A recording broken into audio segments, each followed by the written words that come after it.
Apes are a clade of old-world primates that inhabit sub-Saharan Africa and Southeast Asia. They can be divided into the great apes, which include the orangutan, gorilla, chimpanzee, bonobo, and humans, and the lesser apes, which include the gibbons. Although monkeys exist in South America, except for humans, no wild apes are living there. Here we ask the question, why are there no apes in South America? The answer to this question seems to be a combination of factors. Mostly, the geographical barriers between where apes originated from and the South American continent, the timing of ape evolution, and possibly the lack of the same evolutionary pressures on primates in South America. Apes are a group of primates that also includes groups such as monkeys, lemurs, and tarsiers, as well as others.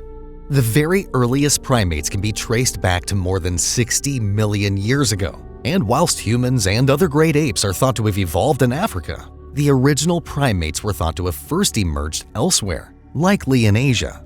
These could be considered proto-primates, but they gave rise to the primates we know today. A tropical population that survived the challenges of time gave rise to all living species: the lemurs of Madagascar, lorises of Southeast Asia, bush babies of Africa, South America's New World monkeys, and the Old World monkeys, including the apes, and indeed, humans. Despite the earliest primates being widespread across the globe, much of the evolution later on in their history occurred in Africa. The apes split from the New World monkeys 40 to 44 million years ago on the African continent. At this time, the Atlantic Ocean was much narrower than it is today. The African and South American continents were much closer together, as they hadn't settled into their current-day positions yet. During powerful storms, huge islands of vegetation broke off from mainland Africa and drifted into the open ocean. Back then, the Panama Land Bridge did not exist, as sea levels were higher. Without the bridge, unlike today, the ocean currents favored a westward direction, carrying the vast vegetation islands from Africa towards South America. It is believed that these islands carried some monkeys across the water to South America, and it was these primates that became known as the New World monkeys. This process didn't happen overnight. There were thought to have been several intermediary islands along the way, which are now submerged beneath the Atlantic. These provided refuge for the animals as they made their incredible journey. Not only that, but fossil evidence suggests that there were at least 2, possibly 3 dispersal events from Africa to South America, each time bringing with them new primates. Many dismiss the floating vegetation theory, as it seems largely implausible. Others suggest that there was a giant land bridge between the 2 continents that the animals crossed, or that the primates crossed into South America long before the fossil record suggested, and during the time when the 2 continents were still connected. However, more recently, the idea of migrating on floating vegetation is more widely accepted and is thought far more common than once supposed. Although these events are incredibly rare, given huge periods, such freak events did happen, and they inevitably influenced evolution. But the New World monkeys weren't the only species to make the extraordinary journey. Caviomorpha rodents also crossed over to South America, giving rise to South America's unique capybara, chinchillas, koipu, and many others. By the time apes were evolving and spreading throughout Africa, the South American continent had drifted further away, making any transatlantic journey now impossible. So, the geographical barrier of an entire ocean stopped apes from making it to South America, whilst their earlier relatives, the New World monkeys, had already made it.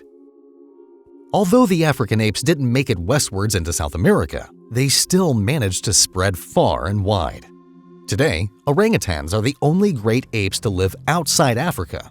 They live thousands of miles away in Southeast Asia. But how did they get there? Did they travel across open water on vegetation platforms, much like South America's New World monkeys did? Scientists don't think so. It's more likely that several of their ancestors evolved and migrated across Eurasia, eventually resulting in the orangutans found today in Borneo and Sumatra. To understand where a species originated from, scientists often rely on fossil evidence to fill in the missing gaps. But for orangutans, this evidence is few and far between. The habitat in which they lived, and still live, is not conducive to fossil preservation. The acidic soils of the rainforest tend to erode bones rather than preserve them. Therefore, the evolutionary history and paleoecology of orangutans is poorly understood. However, fossilized remains of another great ape, thought to be a direct ancestor of the orangutan, have revealed a wide geographical distribution. This great ape was called Civipithecus and was known to have inhabited India and Pakistan and existed as far west as Greece and as far east as China. It appears that this was the missing link between apes in Africa and those in Southeast Asia. Orangutans evolved from Civipithecus, and its ancestors migrated to Asia. Orangutans who made it to the islands of Southeast Asia, where land bridges were once present, became isolated when sea levels rose. Whilst habitat destruction caused their mainland counterparts to become extinct in Asia, their isolation on the islands saved them from the same fate.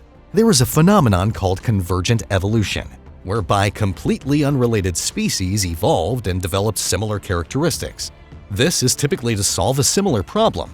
Some wonder why primates in South America never evolved into apes, when those in Africa did.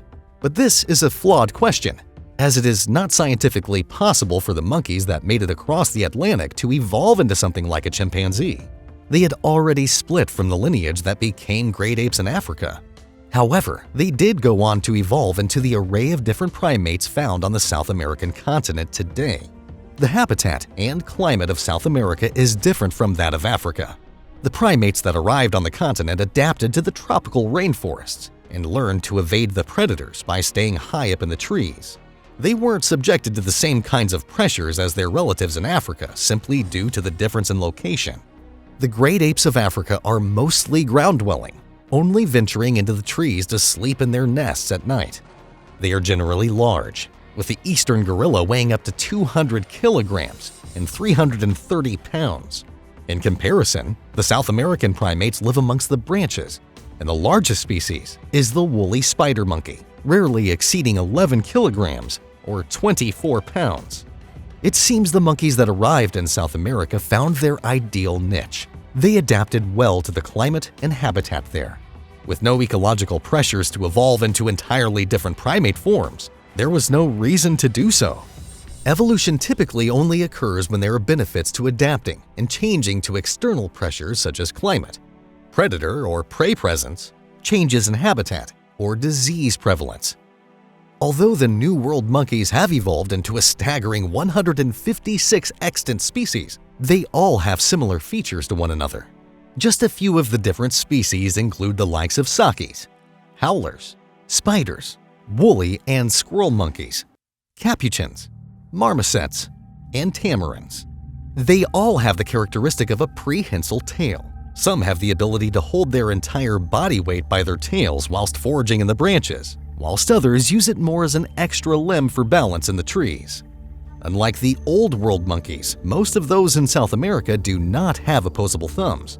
And unlike most of the apes, except for the orangutan, the New World monkeys are mainly arboreal. They spend most of their lives in the tree canopy. Of all the apes to be able to survive in South America, the gibbon is the most likely. They are found throughout subtropical and tropical rainforests, from eastern Bangladesh to northeast India to southern China and Indonesia, including the islands of Sumatra, Borneo, and Java. They are the fastest of all the tree-dwelling, non-flying mammals, swinging through the branches using their flexible ball and socket wrist joints. On the ground, they walk on two legs, having an Achilles tendon most like humans, but they would lack the evolutionary history that has made the New World monkeys so well adapted to the South American continent. It is unlikely any great migrations of species will occur in this day and age. Physical barriers, largely imposed by humans such as cities, highways, and habitat destruction makes such a journey less possible. However, there have been recent recordings of the North American coyote venturing into the very northern tip of South America, and the crab-eating fox from South America migrating into Panama and perhaps beyond. Wild bovids occupy vast swathes of the globe. They are found in Africa, Asia, Europe, and North America, but none is found in South America. With a land connection to its northern equivalent, it is surprising that South America has no wild bovids living there. So why is this? Here we try to answer that very question. Bovids are a wide variety of cloven-hoofed ruminants. They are herbivores, using their four-chambered stomach and its microbes to break down plant matter. The cloven hoof means that their feet are split into two distinct toes. Bovids include cattle, sheep, goats, bison, buffalo, and antelope, but they exclude other ruminants like deer, elk, moose, giraffe, okapi, and pronghorn, to name a few. While South America has millions of domestic cattle, they don't have any wild bovids. The domesticated cattle of the Americas were brought over by the Spanish from both Spain and parts of Africa. Christopher Columbus reportedly released a small number of cattle on the Caribbean islands. They did so well on the island of Hispaniola that not long after they arrived, they were considered a nuisance. By 1525, these cattle were being farmed across Central and South America. They were paving a new way of agriculture, forcing out old traditions and introducing a new way of life. As the European settlers spread through the continent, they found that there were no wild bovids to compete with. Bison, wild sheep like bighorn, and wild goats like mountain goats thrive in North America, but none live on the southern continent. They never made it much further south than Mexico. But how did they get to North America in the first place? They weren't native to the northern continent, and they certainly weren't shipped there from other parts of the world. North America's wildlife wasn't always unique to its borders. That's because North America wasn't always as isolated as its southern equivalent. During the last ice age, North America was connected to Asia via the Bering Land Bridge. Asia, in turn, has always been connected to Europe. The land bridge allowed for Asiatic species, including humans, to migrate into North America. Bighorn sheep made the journey 750,000 years ago, and bison 195,000 to 135,000 years ago. When the Ice Age came to an end around 10,000 years ago, the ice sheets and glaciers melted, the sea levels rose, and the land bridge disappeared under the water, trapping those who had made the journey in North America. These species adapted to their new home and spread throughout the continent to become the species we associate with America today. So why didn't the bovids of North America make it to the south? North and South America were joined together at this time. The completion of the Panama Land Bridge formation occurred around 3 million years ago. This allowed species to travel between two continents. There was an incredible event called the Great American Biotic Interchange, during which species crossed between the North and the South. During this time, species from North America, such as horses, camels, and bears, moved south, while species from South America, like armadillos, opossums, and porcupines, moved north.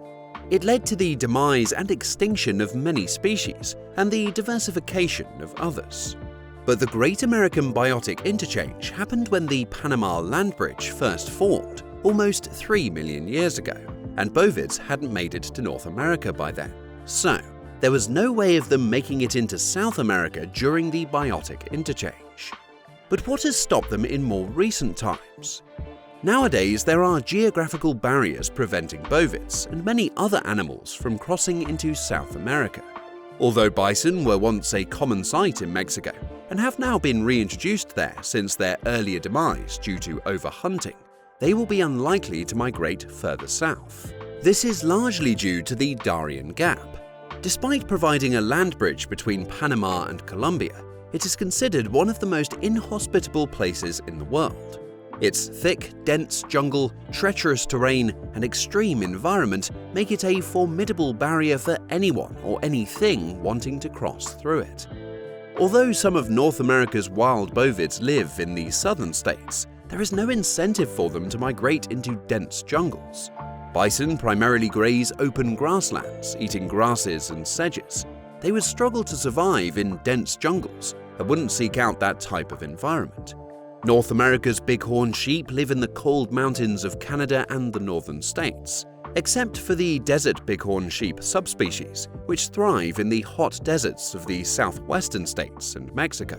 Half of the population of the world's mountain goats live in British Columbia, with others inhabiting the high altitudes of North America's mountainous regions. None of these species would do well in the Darien Gap. and with 60 miles of dense rainforest to navigate before making it into South America, it is unlikely the migration will ever take place. The bovids of North America are typically adapted to colder and drier conditions. The climate of the Darien Gap is tropical rainforest and considered one of the wettest regions in the world, with high humidity and temperatures reaching 95 degrees Fahrenheit, 35 degrees centigrade. As far as animal migrations into South America go, there has been another way that avoids the Darien Gap entirely: crossing the open ocean. This is how scientists believe the New World monkeys made it into South America. When storms hit coastlines of mainland Africa, large chunks of land and vegetation gave way. Any animals in those trees or bushes were swept out to sea on their own vegetation raft. Unbelievable as it may seem, these rafts crossed the Atlantic Ocean and landed on the shores of South America. Back then, the Atlantic wasn't as wide as it is today, so the journey would have been quicker, although no less perilous. This drifting island phenomenon is more common than you might think, and has occurred elsewhere in the world. Obviously, in this day and age, the likes of bison and bighorn sheep are unlikely to make this kind of open ocean navigation. But with a changing world and the climate and destruction of natural resources, there's nothing to say that North America's bovids won't begin migrating to more habitable lands. At the moment, the Darien Gap doesn't seem penetrable for these bovids, but that could change in the years to come. If the climate becomes unsuitable for them in North America and the habitats that they rely on dry up, then they will have no choice but to disperse and search for more appropriate areas. The Darien Gap, although mountainous and treacherous, could be destroyed through commercial activities such as logging, whereby large swathes of the jungle are cut down and destroyed. This is currently something that is happening right now. Deforestation for wood and mining is eating away at the jungle and the wildlife that live within it. If the gap was completely destroyed, then this would open up possible routes for migrating animals. Destruction of the rainforest would likely reduce the humidity in the area, making it more acceptable for North America's bovids. Already there has been an interchange of species using the Darien Gap to expand their range. The North American coyote has been recorded venturing into the very northern tip of South America, and its counterpart, the crab-eating fox from South America, has been found as far north as Panama. But there is nothing to say whether the North American bovids would survive in South America, even if they did make it there. The ecological niche is already occupied by the native camelids. These include the vicuna, guanaco, alpaca, and llama. Of these, only the vicuna and guanaco are wild camelids. Alpacas and llamas have been domesticated for thousands of years and are predominantly used for their fur and meat.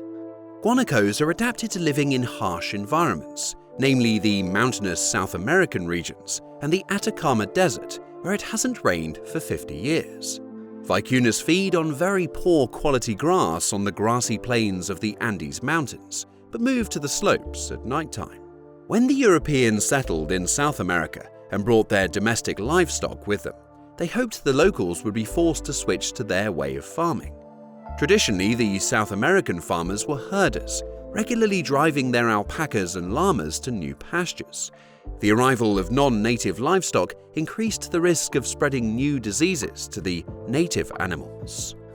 European settlements also destroyed forests to give way for open grazing grasslands and fields, which were ploughed up to make way for arable farming.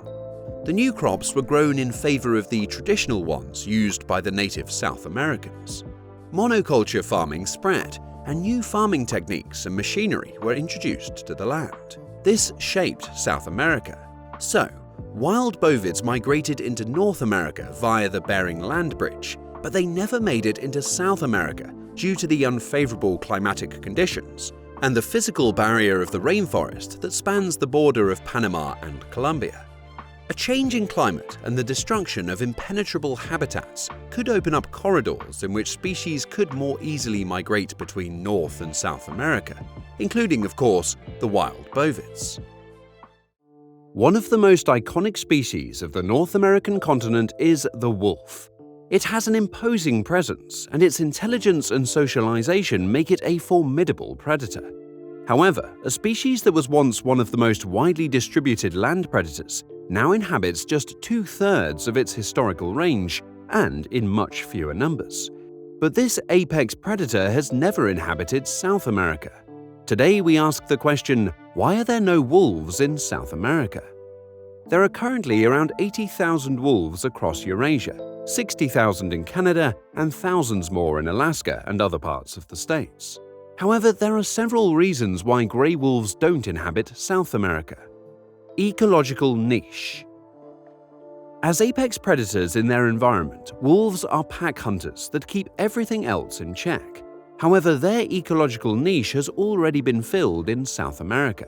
In fact, South America has the most diverse group of wild canids in the world, home to 10 different species. A single ancestor migrated into South America across the Panama Land Bridge around 3.5 million years ago, spreading and diversifying across the continent. It took just 2 million years, the blink of an eye in evolutionary terms, for the 10 species to emerge. One of these species is the maned wolf, which stands up to 110 centimeters, 43 inches tall, weighs 23 kilograms, 51 pounds, and hunts alone, but it is not a wolf.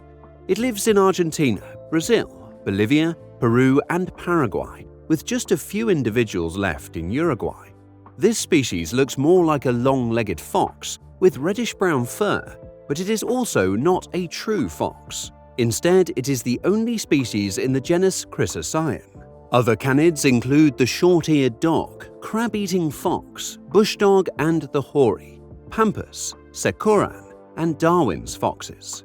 These species are mostly omnivorous. They manage to live on the same continent by occupying different habitats.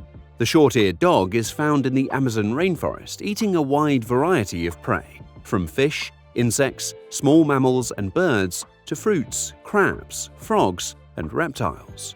The crab-eating fox, on the other hand, inhabits mostly savannas, woodlands, and subtropical forests, hunting for crabs on muddy floodplains during the wet season, but turning to a more varied diet at drier times of the year.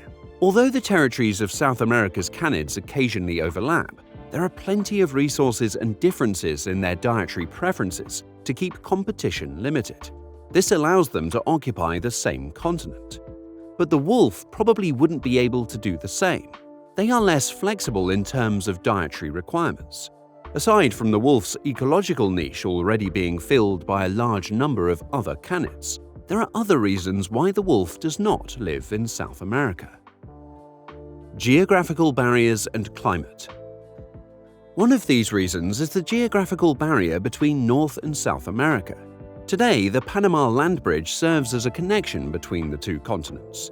Around 2.7 million years ago, the Great American Biotic Interchange began, when this land bridge rose to the surface of the ocean and many species crossed from north to south and vice versa.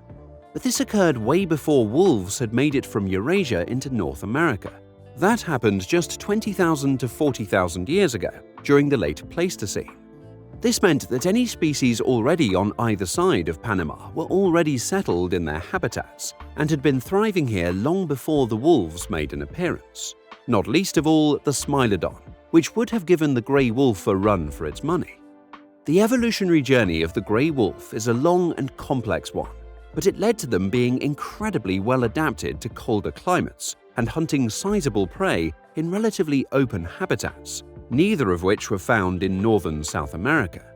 The caniforms began to evolve and diverge around 43 million years ago.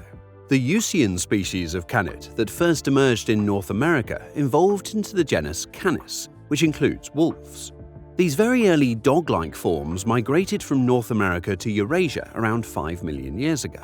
It was then in Eurasia that the wolf lineage emerged. Canis chiliensis was one of the first canines to have a large body size. Around the size of a modern grey wolf, these ancestors inhabited northern China around 3 to 4 million years ago. But it wasn't until the early Pleistocene, 1.8 million years ago, that the diversification of the Canis genus took off. They spread across Eurasia, evolving into different species, including Canis mosbacensis, which is thought to be a direct ancestor of today's grey wolves. When the seas retreated during the last glacial maximum, An area of land known as Beringia connected Eurasia to North America. The modern grey wolves, adapted for the cold and harsh environments of the north, were drawn to Beringia and the land bridge due to their prey-rich habitat. Juvenile mammoths, large herds of bison, wild horses, reindeer, and musk oxen provided plenty of food for the packs of wolves that were always on the hunt. Once they had made the journey, the grey wolves thrived in North America. They had evolved to cope with the cold of the last ice age, but as they traveled south, the conditions were less conducive to their survival. The tropical and subtropical climates of South America weren't suitable for a species with thick, double-layered fur, wide paws for walking on snow, and a countercurrent heat exchange system in their legs. If they had ventured into South America, they would have been met with dense tropical jungle and the prey species that lived there. The furthest south modern wolves in habitat is Mexico. These individuals are known as the Mexican wolf, Canis lupus bailii, and are a subspecies of the grey wolf. The population is considered endangered and consists of just 45 individuals, but they are native to the Sierra Madre and other regions of central and northern Mexico. But no other wolves live any further south than that. Food availability. Food availability is also a consideration when asking why wolves never migrated south of their current range. Aside from the South American climate and habitat being unsuitable for wolves, the species found within them aren't considered typical prey. Wolves have adapted to hunt in packs and take down mostly large ungulates like bison, elk, and deer. Wolves have phenomenal stamina. They can chase prey in the open over many kilometers at night. They usually try to isolate a young or weak prey animal from its herd. Sometimes they will deliver a bite and then stand back and wait for the prey to become weak before going in for the kill. The wolves' hunting techniques and group cooperation wouldn't be suited to the conditions of the thick jungle, specifically the 100-mile-long Darien Gap lying between Panama and northern Colombia. There are, of course, open grasslands, not least of all the Pampas, which is a grassland encompassing more than 460,000 square miles across Argentina, Uruguay, and Brazil. But to make the migration onto this grassland, the wolves would have to navigate a substantial amount of dense vegetation first. They would have to change their hunting techniques entirely. The only canid in South America known to hunt in packs is the bush dog. Although a lot smaller than grey wolves, these predators have been known to take down fully grown tapirs, pecaris, and rheas. If wolves made it onto the Pampas, by now they likely would have been extirpated, just like the jaguar and guanaco. Much of the grassland has been destroyed to make way for ranching. It was once a rich and diverse habitat, home to some of South America's larger mammals, such as the puma, rhea, capybara, plains viscacha, maned wolf, marsh deer, and pampas deer. Now only smaller species remain, like the Brazilian guinea pig, poipu, pampas fox, white-eared opossum, and big hairy armadillo. Today, these species wouldn't be enough to sustain a wild grey wolf population, and the packs would have to retreat to more forested and mountainous regions in South America, as pumas have. These big cats that once fed in the species-rich pampas lost their prey to human development and agriculture. They were persecuted by farmers, and their populations became fragmented, forcing them to seek refuge in the less accessible regions. There is no place for wolves in South America. The climate and habitat are not favorable for an apex canid of its size and cold weather adaptations. They never dispersed further south than Mexico because there was no reason to. The prey they were skilled at hunting existed in colder, more tundra-like habitats, and that was plentiful further north. Although it is clear just how adaptable and resilient the wolf is, with once a far-reaching global range, South America presented too many challenges for them and was instead colonized by an abundance of other, equally fascinating members of the canid family. That's all for today. If you enjoyed this video, don't forget to like, subscribe, and share it with your friends. You can also leave a comment with what you would like to see in the following videos. Thanks for watching. See you next time.